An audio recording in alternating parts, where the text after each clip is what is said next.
The historical Battle of Maldon occurred in 991 CE, as the Viking Age was drawing to a close.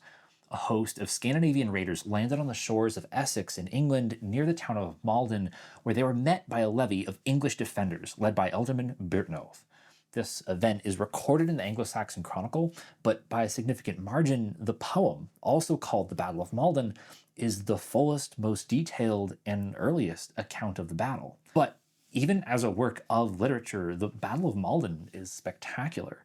It revels in the traditional language of battle poetry lifted from the Germanic legends as it glamorizes the valor of the English defenders. And as somebody who loves old books with swords in them, the Battle of Maldon contains some of the most vivid representations of early medieval combat.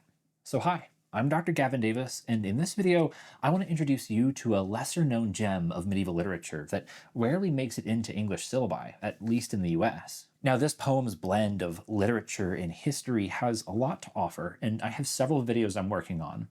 But in this video, I want to start with a history. After all, as a historical poem referring to a recent event, the original audience would have already known the reference, so I think it's fair that we start there as well. Like many other works of Old English poetry, the Battle of Maldon poem survives to us in fragmentary form. We have 325 lines of a poem we call the Battle of Maldon, although we don't have the beginning or the end, and no way of knowing for sure how much is missing on either side.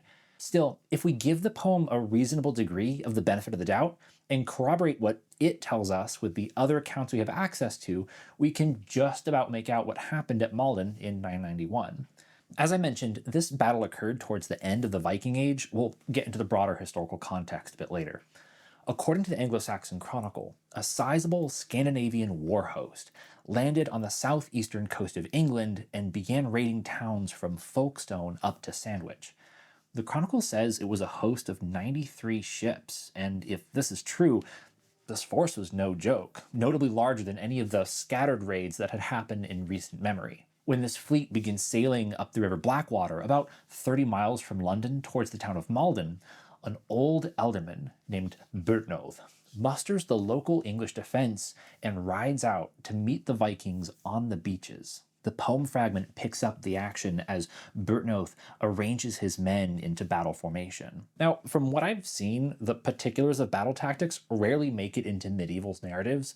They just don't seem to have captured the medieval imagination as much as it does for us. But at Maldon, the situation on the ground plays directly into the narrative. You see, from what we can tell, the Vikings landed their ships on something like an island or a glorified sandbar in the waters where the Blackwater River meets the North Sea. And it turns out, if you open up Google Earth, you can see several spots in this location that fit this description, including one which is where scholars believe the battle to have taken place. Tactically, this makes sense for the Vikings. It would be an easy strip of land on which to park your boats without fear of getting flanked, and you have a defensible position while you disembark, and it gives the Vikings quick access to Maldon if they could just march ashore over the causeway that connects the island to the mainland. Now, the English defenders obviously didn't want this to happen, so Byrhtnoth positioned his men along this causeway, which, look, I might be more of a literature person than a historian of medieval battle tactics, but this is a solid defensive position.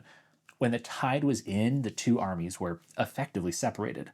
But as the tide went out, the English defenders were on the high, dry mainland, leaving the Vikings with no room to engage them without literally getting their feet wet. So with their backs to the sea and an English shield wall in front of them on higher solid ground, there was no way the Vikings could win. The poem tells us that before the battle begins, the Vikings demand tribute. Basically the standard, it doesn't have to come to this, your money or your life, that kind of thing. Byrhtnoth replies with a much more eloquent version of, come and get it if you can. Here are the lines according to a magnificent new translation in the Dumbarton Oaks Medieval Library series. Byrhtnoth made a speech, raised up his shield, shook his pliant ash spear, and spoke out in words angry and resolute. He gave him his answer. Do you hear, seafarer, what this army replies? They are minded to donate spears for tribute, poisoned points and ancient swords, a tribute of war gear that will do you no good in battle. Messenger of the seamen, take this announcement back again. Say to your people a much more hostile message, that here with his warband stands a warrior of unstained reputation, who intends to defend this soil, the land of my lord Athelred, his people and his territory. Heathens must fall in battle. Too demeaning it seems to me that you all should go to your ships with our money but without a fight, now that you have come so far up on our land. You must not so easily get our treasure. Point and edge, the grim game of battle, shall settle things between us before we give up tribute. Following this speech, battle commences over the narrow causeway, and the English keep the Vikings at bay, and it seems they might stand a chance. But then the poem says that the Vikings used trickery. Maybe they appealed to a sense of honor or a fair fight, or maybe they threatened to leave. We don't know for sure, but the poem says that the Sea Raiders demanded that they have room upon land to fight, and Byrhtnoth gives it to them. The Vikings come ashore, and the poem describes the melee in close detail, almost as individual duels within the fray. Byrhtnoth's sword is struck from his hand, and the Vikings cut the old ealdorman down. The English ranks begin to break, and although the last half of the poem describes the valiant last stand of the English defenders who fought until the bitter end, the English are destroyed. We don't have the end of the poem, but the Battle of Maldon is recorded in the Anglo-Saxon Chronicle. In this year, Olaf came with 93 ships to Folkestone and plundered all round that place, and then went from there to Sandwich, and so on to Ipswich, and overran all that region, and so to Maldon. And there came against them there Ealdorman Byrhtnoth with his levy, and fought against them there. And they killed the ealdorman, and gained possession of the place of slaughter. And peace was afterward made with them, and the king received Olaf at the bishop's hands. Maldon wasn't an English victory, but a defeat, which means that the Battle of Maldon poem has got some tough ideological work to do. On the one hand, the Battle of Maldon is profoundly historical, in ways that a lot of other Old English texts are not. It refers to an actual event, and although its date of composition has been debated, current scholarly consensus argues that the poem's adherence to awkward details like the names of the defenders, the sequence of the battle, and the political biases all suggest an early date, within a decade of the battle itself. Especially since details from this period are sparse, the poem's detailed account of the battle offers tantalizing historical evidence. But just because it's some of the only evidence doesn't make it good evidence. And we shouldn't let the allure of historical accuracy compromise our ability to assess and evaluate the Maldon poem as what it is. It's literature. And if I may say so myself, it's damn good literature too. It may refer to a historical event, but the language it uses is lifted from the vernacular poetic traditions of the Germanic legends, and the wordplay and motifs are intentionally archaic. Even though Byrhtnoth is a Christian, leading a Christian army, the kennings, the meter, the traditional motifs of the poem all associate Byrhtnoth and his men with the likes of Beowulf, Walder, Hnaf, and Hengist. To some historians, the poem's literary elements compromise its viability as historical evidence, and honestly, I can respect that methodological rigor. And unless you have a grasp of late 10th century political history, it can be tough to bring the history to bear when interpreting the poem. So, recognizing there's more than one way to approach this text, how do we assess the Battle of Maldon poem as both literature and history? Even though my doctorate is in English, it was very important for me to have a historian on my dissertation committee, and I have a particular preference for the critical methods of historicism, or new historicism if you want to split hairs. Right, so let me explain this methodology. When a new historicist approaches a work, they will ask what dominant powers and ideologies are at play in a given period, and what subversive and resistant powers and ideologies are operating in response. By looking for both those in power and those in resistance to power, New Historicism tries to account for some of the complexity of history. Then, to situate a text in a cultural moment, a New Historicist will consider both how the history shaped the text, as well as how this text contributed to the history taking shape around it. In this way, historicists try to put history and literature into conversation with each other. Without history, we're leaving a lot of context on the table. But without an understanding of literature, we're not seeing this battle poem for what it is. By taking a historicist approach to the Maldon poem, then, we should consider both how the history shaped the poem that we have, as well as how the poem used the mechanisms of literature to respond to its historical moment. There's plenty of reason to grumble about the world in our current day and age, but you wouldn't want to be living in England at the end of the 10th century either. In the year 991 CE, the Anglo-Saxon kingdoms of England had been united under West Saxon rule for the last 50 years or so. This is, in theory, a good thing. In the decades leading up to 991, there was less infighting on the island itself, and England had enjoyed enough peace during the reign of King Edgar that there was a monastic revival and a flourishing of arts and culture. But by the 990s, Edgar was dead, and so was his eldest son, Edward the Martyr, and his young second son, Athelred II, sat upon the throne. And by some accounts, Athelred had conspired with his mother to murder his brother in order to claim the throne, which is not a great start to what would be a long and unfortunate rule. History will not remember Athelred kindly, as he will be given the label Athelred Unrad, Athelred the Ill-Advised, which is a pun on his name, which means nobly advised. Whether or not Unrad is a fair assessment, even by 991, it's possible to see how people would have been upset about their young king's government. While his father's reign had been marked by strength, peace, and a flourishing of the arts, Athelred had tried to cut his own path away from the things that had made his father's rule successful. For example, Athelred held a grudge against his father's successful monasteries, and if your resistance to the church coincidentally aligns with a livestock plague and the return of Viking raids, can you see why Athelred might become unpopular? But not all was lost, since some noblemen from Edgar's rule were still living. An old guard of wiser rulers who might add some stability to Athelred's turbulence. Among them was Ealdorman Byrhtnoth, who might well be taken as a kind of ideal 10th century English lord. He was prominent, wealthy, a sponsor of the church, and a powerfully connected figure who was old.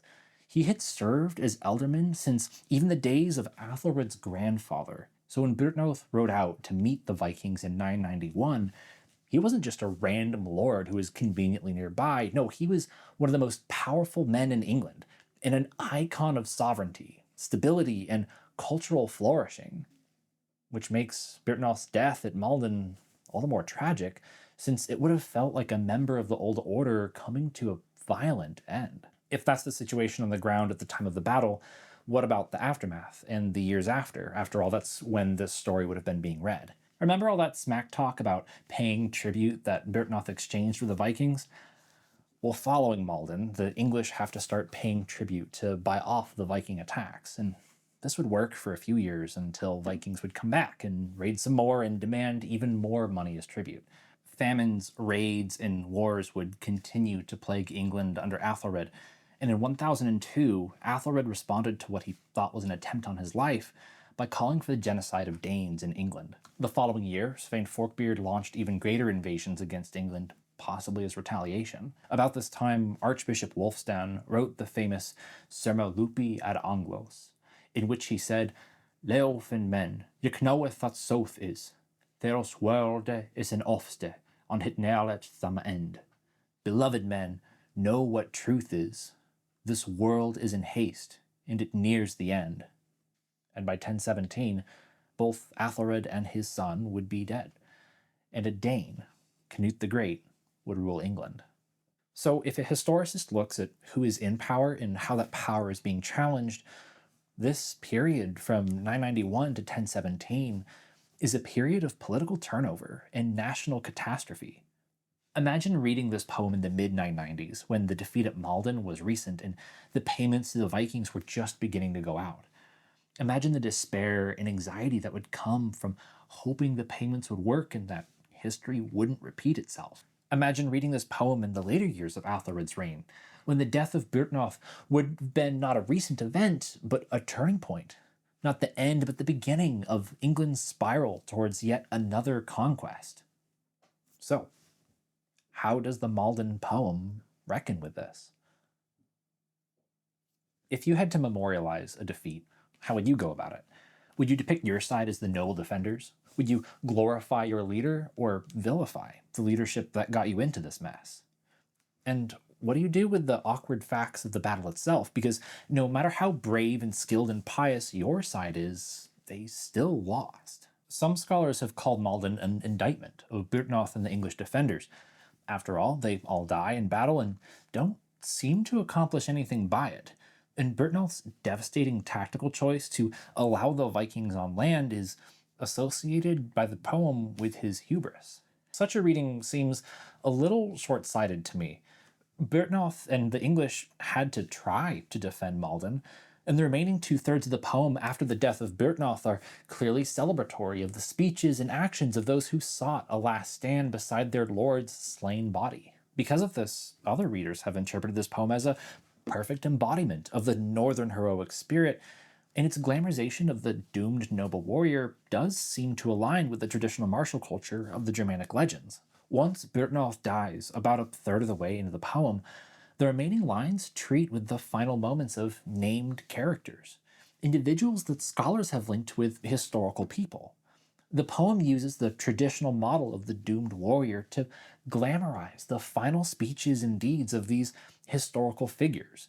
And in doing so, it seems that the Maldon poem carves out some kind of moral victory for these warriors, even out of their ultimate defeat. For example, in one of the most famous lines from the poem, an old, lower-ranking warrior delivers this speech, which has been held up as the ultimate expression of the traditional warrior ethos.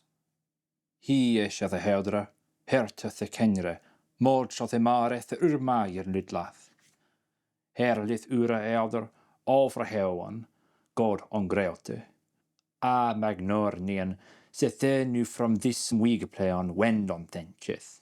Ich frod feores, from ich newilla, ac ich me behelf minim raford, beswaleo fin men, lich on thenche. The spirit must be the firmer, the heart the bolder. Courage must be the greater as our strength diminishes. Here lies our leader all cut to pieces, the great man in the dirt. He will have cause to mourn forever who thinks of turning away from this battle game now. I'm advanced in years. I do not intend to leave, but I, beside my own lord, beside that well-beloved man, intend to lie. These men were brave. They didn't run. They stayed and fought, and for that, this poem grants them the reward appropriate for warriors of legend, renown in song. And ultimately, I think this desire to celebrate your dead is a way of making the most out of a terrible situation. In a moment of national crisis, the Maldon poem looks to legend and tradition to align the disasters of the present into larger structures of meaning that might salvage some dignity out of a catastrophe. But even this reading needs to come with its caveats. Remember that the English at this time are thoroughly Christian, especially in opposition to the heathenism of their Viking adversaries. This doesn't mean that Byrhtnoth and his men can't be imagined as doomed warriors of the traditional model, but it does make that stylized rendering a choice, and a distinctly retrospective choice at that.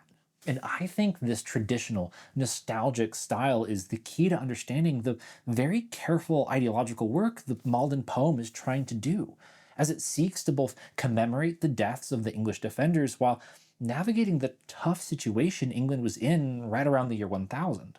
If we settle for a simplified reading of either Maldon critiques traditional heroism or Maldon endorses a fight to the death, I think we're likely to miss the nuance contained within the bleak traditional poetry of this period. It's common these days to oversimplify the narrative of history into good things and bad things. This is common today, but it totally happened in the Middle Ages as well. There's plenty of writing from this period that complains about how the youths, the Danes, or the non-celibate clergy were going to be the bane of society. But the poem that remembers the Battle of Maldon isn't that. Instead, it aligns much more closely with the tradition of Old English poetry that we've talked about a lot on this channel that finds beauty in tension, tragedy, and uncertainty. Old English poems and legends like Beowulf, the Wanderer, the Seafarer, the Finnsburg legend all sit with the worst life has to bring and they don't try to dismiss, deny, or reduce it. And in this way, Maldon as a literary object is especially suited as a response to the events of 991. I believe the Maldon poem accomplishes political, emotional work in its contemporary moment by situating Byrhtnoth's death and the valor of its defenders into the traditional past. In doing so, it glorifies its heroes who died defending their country. I think this is noble and profoundly compelling. But also, if we consider the Maldon poem's historical present, I think that the poem is careful to situate its heroism in the past, and is anxious in a way to leave that past behind, since valor no longer seems to be working against the threat of Danish invasion. They had tried armed defense. Byrhtnoth said there would be a grim game of battle before they would give tribute, and the English lost. Here's my take. I think this poem, in its intentionally archaic style, aligns the actions of these warriors into the traditional past in order to both memorialize their deeds and to leave those deeds in the past where they belong and hopefully would stay. Remember that the death of Byrhtnoth would have seemed like the passing of an old order, and as much as the original audience of the Maldon poem may have wished for a victory or a return of English security, no one would have wanted a repeat of the catastrophe of 991. The English had tried battlefield heroism, but against Danish longships, it wasn't working. Their world had changed. Their past was behind them, and they knew it. I think the Maldon poem attempts to reckon with the past, not to resurrect it. If you can believe it, this video has only scratched the surface of what the Battle of Maldon has to offer. I've tried to focus on the historical background to set up the context for future videos. But coming up, I want to get into a closer reading of the literature itself and how Maldon actually engages with older models of heroism. As a part of that, we'll also have to look at the critical moment of Byrhtnoth's decision to let the Vikings across the causeway and what that means for this poem's representation of heroism. If only there was some famous philologist turned fantasy writer who had some groundbreaking insights who could help us with this discussion.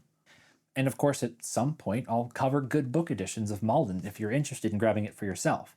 While it's certainly a lot more fancy, my favorite right now is this brand new edition of the Old English Chronicle A text in the Dumbarton Oaks Medieval Library series, which includes a translation of the Battle of Maldon. Folks from Harvard University Press sent this to me for review, and I love it. It's just going to be a minute before I get around to going through it properly, and ultimately I think I want to put it into conversation with these other editions of the Battle of Maldon.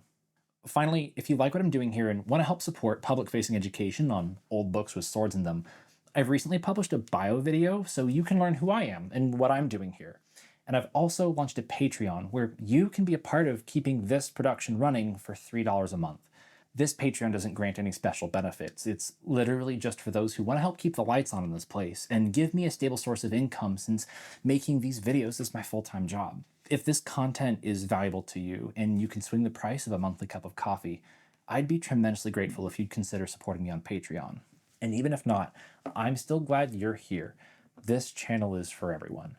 The Battle of Maldon is one of my favorite works. It was important to my research on swords in 10th century literary culture, and it feels really good to be back in it. Until the next video, I'm Gavin the Medievalist, and I'll see you next time. Byrhtnoth.